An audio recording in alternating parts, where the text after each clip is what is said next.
আজকে আমি আর্জেন্টিনার জন্য সময় দেই, আজকে আমি ব্রাজিলের জন্য সময় দেই, রাত্রি জাগরণ করে আর্জেন্টিনার খেলা দেখি, রাত্রি জাগরণ করে ব্রাজিলের খেলা দেখি। ও বন্ধু, ও বন্ধু, তুমি কি জানো আর্জেন্টিনার এখন দল? তুমি কি জানো ব্রাজিলের এখন দল? এরা তো মুসলমানের ক্ষতি করে, এরা তো মুসলমানের রক্ত নিয়ে হোলি খেলে। কতক্ষণ ঠিক কিনা? এদের সাপোর্ট তুমি কেমনে নাও? তুমি না মুসলমানের সন্তান, তোমার মুখে ব্রাজিল শোভা পায় না, তোমার মুখে আর্জেন্টিনা শোভা পায় না, খেলাধুলা তোমার মুখে শোভা পায় না, কারণ সমস্ত ইহুদিরা, নাস্তিকেরা, বিধর্মীরা মুসলমানের রক্ত নিয়ে হোলি খেলা পছন্দ করে। কতক্ষণ ঠিক কিনা? যারা হোলি খেলা পছন্দ করে তাদের খেলা, তাদের কোনো কিছু মুসলমান সাপোর্ট করতে পারে না। কতক্ষণ ঠিক কিনা? ৯৯% মুসলমান এই বাংলাদেশে বসবাস করে। ও মুসলমানের সন্তানেরা, তোমরা যদি একবার নারায়ে তাকবীর আওয়াজ দিয়ে বাংলার জমিনে বের হতে পারো, ইনশাআল্লাহ এই জমিনে মুসলমানের বিরুদ্ধে কথা বলার কেউ দুঃসাহস পাবে না। কথা বলেন ঠিক কিনা? চ্যানেলটি সাবস্ক্রাইব করে আমাদের সঙ্গেই থাকুন। আমি আপনাদেরকে বুঝাইতে চাচ্ছি যে মা বাবার দোয়া এটা কত বড় জিনিস, আখিরাতটা কত বড় জিনিস। দেখেন আমার সব ভাইরা, কেউ প্রাইমারি চাকরি করে, কেউ সিএ শেষ করে ঢাকায় চাকরি করে, কেউ টেক্সটাইল ইঞ্জিনিয়ার। আমি হুজুর আল্লাহ ওই ভাইদের টাকা পয়সা থাকতে পারে, কিন্তু তারা বাইতুল্লাহর চত্বরে যাইতে পারে না। আর আল্লাহ আমার এতিম বানিয়েছে। আল্লাহু আকবার কইবেন না? আমার ছেলেটা হাফেজ সাহেবে কায়া, এই যে আমার ছাত্র সমাজ দারাবাস করছে আলোচক বিভিন্ন। আপনাদের এলাকার ছেলে, আমরা তো এলাকার ছেলেদেরকে মূল্যায়ন করি না, কারণ এলাকার ছেলেদেরকে আমরা বোঝাও না, এলাকার ছেলেদেরকে আমরা মূল্যায়ন করি। এই বেটা, এলাকার ছেলেরা মোনাজাত করবে দরদ নিয়ে, আর অন্য জায়গায় যে কাঁদলেও পকেট দেখবে, কথা পায়। এলাকার ছেলেরা দরদ নিয়ে দোয়া করবে, আর আমাদের এলাকার ছেলেদের কোনো মূল্যায়ন নেই। আর বাইরে থেকে একটা আছে কি যোগ্যতা আছে, আছে মসজিদে দিছি কয়েকদিন পরামারা দিয়ে একটা মেঘনা পাইয়া আসেন, এরকম কথা কয় না খায়। আর এলাকার ছেলেরা অন্য জায়গায় ইনকাম করে, তাদের কত শুননা। এই যে আমাকে যদি ওই যে আমার ছাত্র জানি, এরা জানে, সে আমরা জানি, আমি বেলকুচিতে গেলে কত ডনার বড় বড় বড় লোক, যাদের কাছে আপনারা বুঝতেও পারবেন না, এরকম বিষয় হয়ে গেল। তাক করে না, সত্য কথা বলতেছে। যে সমস্ত বড় লোকরা আমার পিছনে থাকে, ওদের কাছে আপনার বসার ক্ষমতা নাই, আমি চ্যালেঞ্জ করে বলতে পারি। কারণ কোটি কোটি টাকার মালিকের সামনে আপনি কেমনে বলবেন? একটা রিসিপ্টে থাকবেন চেয়ারের দ্বারা থেকে রিসিপ্টে থাকবেন। কি সবুজ, আমি কি খারাপ করলাম? অনেকে আমার বড়, এটা বলতেছি ইজ্জতদার মালিক কি? ওই যে আমার মামা প্রফেসর হাবিবুর রহমান সিরাজগঞ্জ সরকারি কলেজের প্রভাষক ছিলেন। আমার নানার বাড়ি তো বেতুবাড়ি, আরান হদ্দার নাম অনেকেই চেনে, যারা আমবাগিচে আছে। তদানীন্তকালে ৭৫ বিঘা সম্পত্তির মালিক হলো আমার নানা আরান হদ্দার। আর উল্লাপাড়াতে থানার কাছে সহজা গুদামঘর। মনে রেখেন ধনী তালি কত। আমার মামা বিয়া করেছে এই কুরবান আলী নাকি দিনে আসছিলেন, উনি বড় ফুটবল খেলোয়াড় ছিলেন, কালো কায়রা। ওনার সে একটা নির্বাচন কমিশনার অফিসার, বড় পদে আছে, বেটার পদ। আমি যে কথা বলতেছিলাম, আমার নানার বাড়ি কম নাই। আমি যদি মামারে জিগাই, আজকেও গেছিলাম মাদ্রাসা আছে, এই মাদ্রাসার মুরব্বী আমার বানাইছে।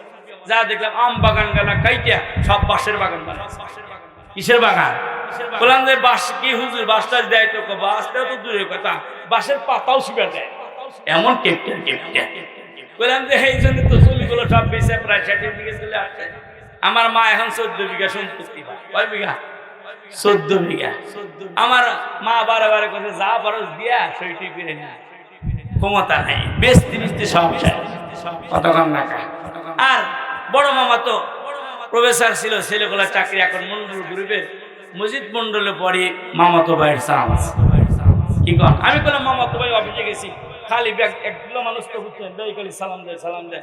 আমি বললাম তখন তুই সালাম দে, এই কয়েকজন, আর আমার গোটা বেলকুচি আমাকে সালাম দেয়। তোর ইজ্জত বেশি না আমার ইজ্জত বেশি? চিন্তা করছেন? এই জন্য আপনাদের কাছে এই কথাগুলোর বলা উদ্দেশ্য হলো আপনার ছেলে মেয়েকে আলেম, বাবা আলেম বানা।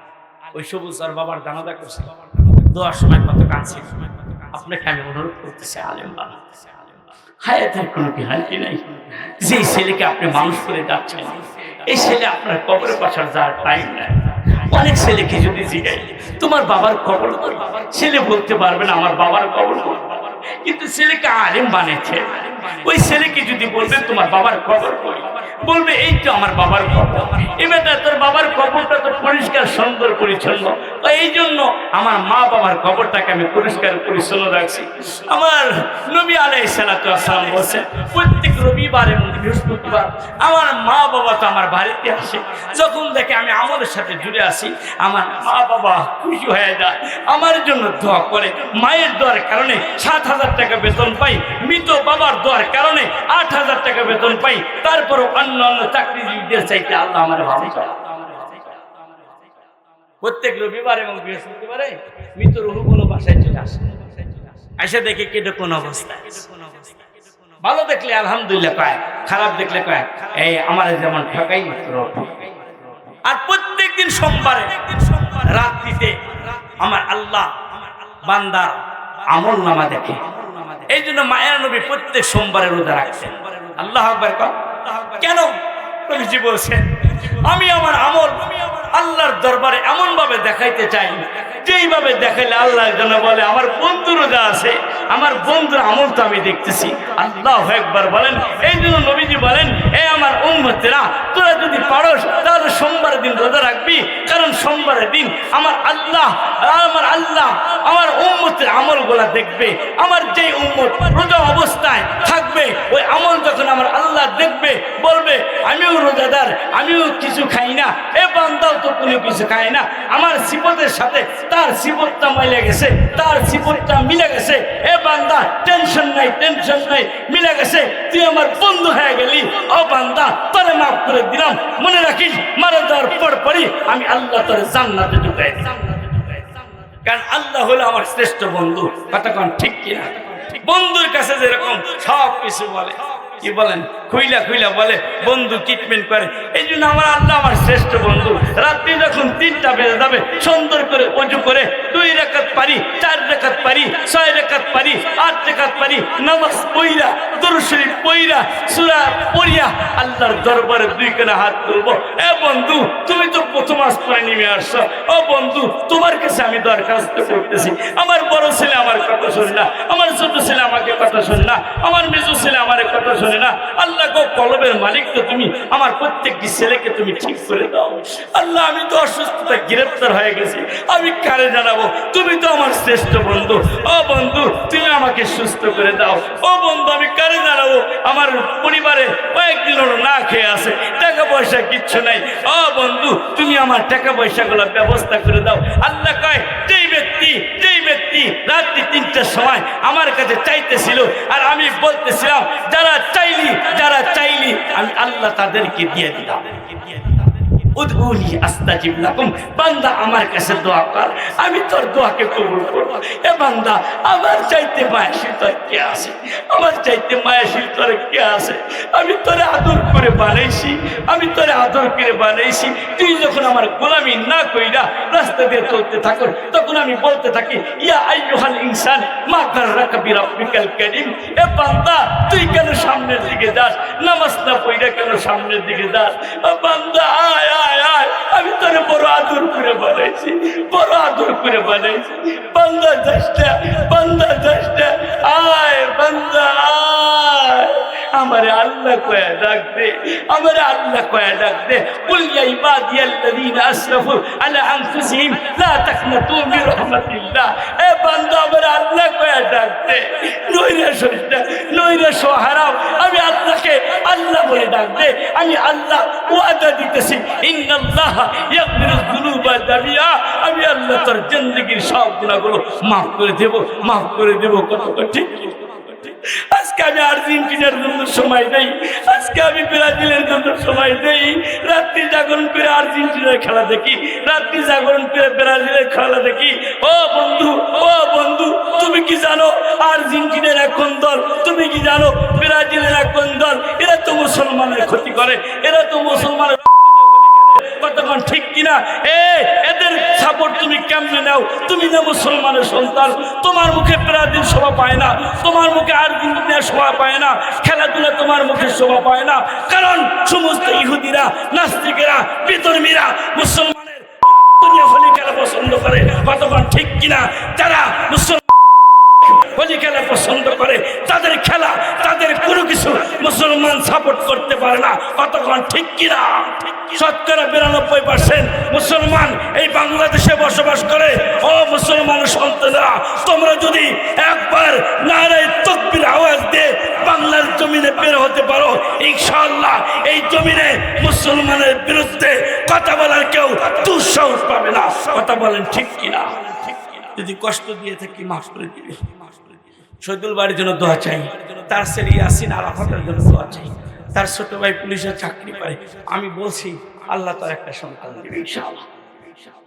আমি বলে গেলাম ইনশাআল্লাহ, কারণ মালিক তো আমার জন্য। মালিক কার জন্য? মালিক কার জন্য?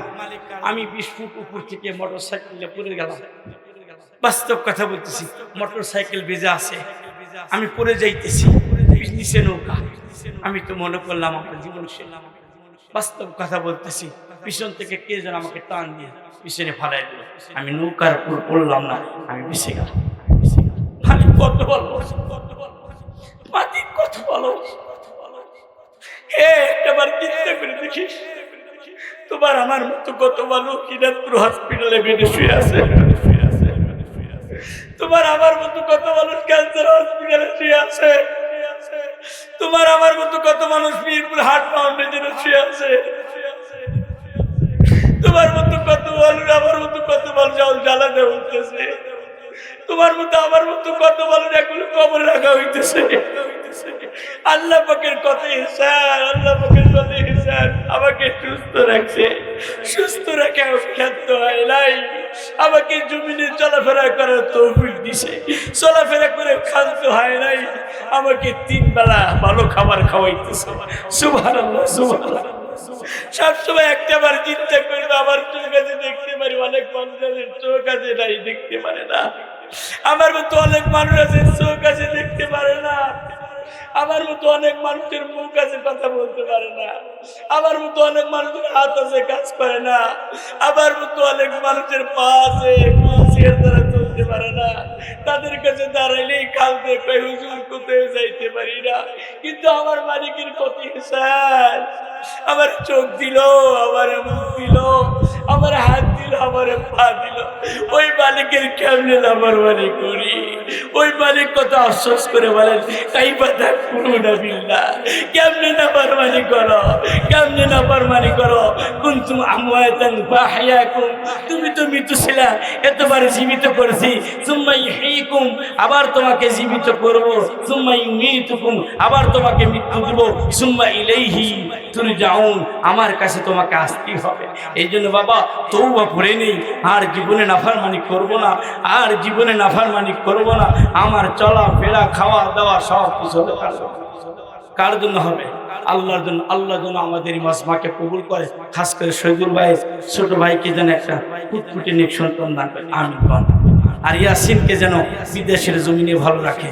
যদি কষ্ট দিয়ে থাকি মাফ করবেন, আমার জন্য দোয়া করবেন। বাবা কষ করা মাটি কাটার চাইতে কষ্ট বেশি। কতক্ষণ লাগে? একে তো মাইক খারাপ, তারপরে কথা বলছি, মাইক আলাকে দোষ দেবো না, এটা আমার তো দোষ। কতক্ষণ লাগে? কারণ ভাই আমার শহীদুল ভাই আমার খুব প্রাণপ্রিয় মানুষ, ছোট্ট থেকে আমার সাথে পরিচয়। আমার মাদ্রাসায় অনেক কালেকশন করছে, আমাকে খুব ভালোবাসে, দেখা হলি জড়ায় নেয়। আমি আমার ভাইয়ের জন্য দোয়া করি, আল্লাহ যেন পূর্ণ সুস্থ রাখে, সবগুলো ভাইকে যেন কবুল করে। আমি